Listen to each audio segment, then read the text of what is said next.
Chapitre 14. Les marchands du temple. La tribune romaine, titre La grande foire de Jérusalem. Jérusalem est en effervescence. La grande fête se prépare. Tous les habitants du pays pouvant se déplacer se dirigent vers la capitale pour célébrer la Pâque des Juifs. C'est l'une des fêtes les plus importantes de l'année. Cette fête, dit-on, représente le souvenir du passage de leur Dieu devant toutes les maisons des Hébreux, lorsqu'ils étaient en captivité en Égypte, afin de les protéger de la mort, eux et leurs enfants. Nous, Romains, nous n'apprécions pas beaucoup ce pèlerinage, parce que cela nous oblige à renforcer notre dispositif de police et d'armée, afin de contrôler, d'ordonner et de canaliser toute cette population. De plus, pendant toute la durée de leur Pâques, nous sommes toujours quelque peu soucieux et inquiets de ce que leur Dieu peut faire contre nous et nos premiers-nés.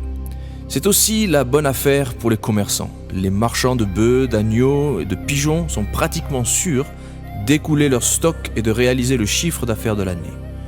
Et ils n'ont absolument aucun scrupule pour s'arracher les meilleures places. Peu importe l'emplacement, même jusque sur le parvis du temple, pour installer leur comptoir pour agents de change, leur barnum pour vendeurs de tissus, de nourriture et d'autres denrées, et même les clôtures pour empêcher les animaux de se sauver. Enfin, c'est une véritable foire à Jérusalem. Nos journalistes ont pu remarquer ce jour-là l'arrivée fracassante de Jésus de Nazareth, qui n'a pas hésité une seconde à utiliser un fouet contre ces commerçants sans gêne et qui n'ont apparemment aucune conscience du sacré, jusqu'à utiliser le parvis du temple pour leurs transactions. Après avoir renversé les comptoirs des changeurs de monnaie et chassé les commerçants, il a fortement réprimandé cette catégorie de marchands et dans le même temps les responsables du temple qui ont laissé faire.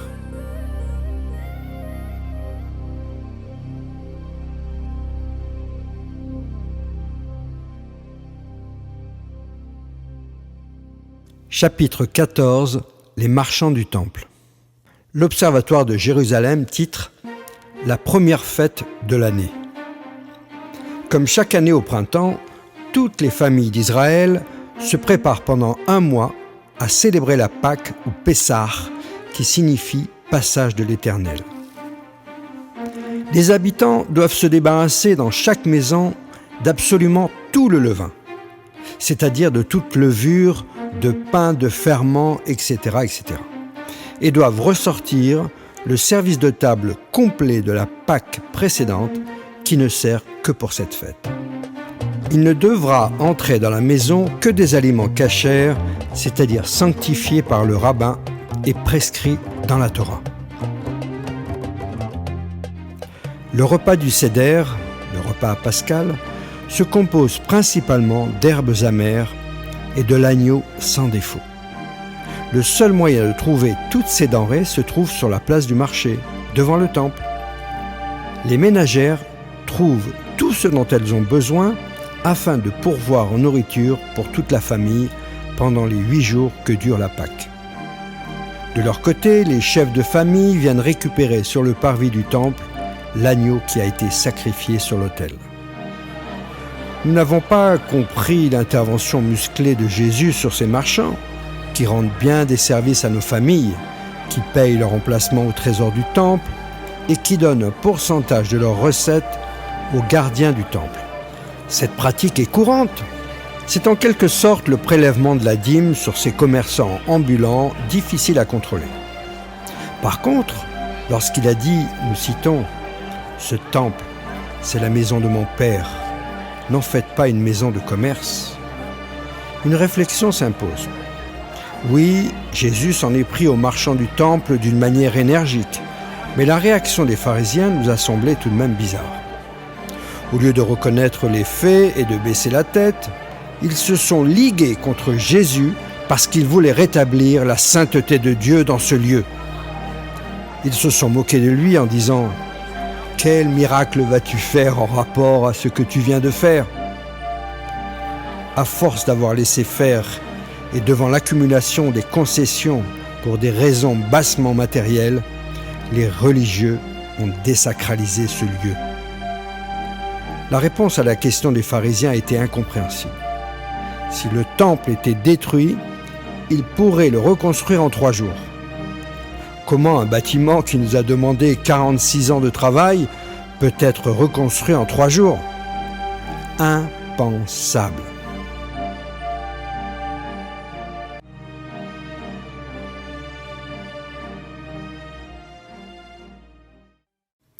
Chapitre 14. Les marchands du temple.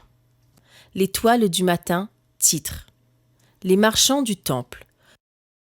Comme il est magnifique, ce peuple d'Israël qui a la passion pour Dieu et ses traditions, en pèlerinage à Jérusalem.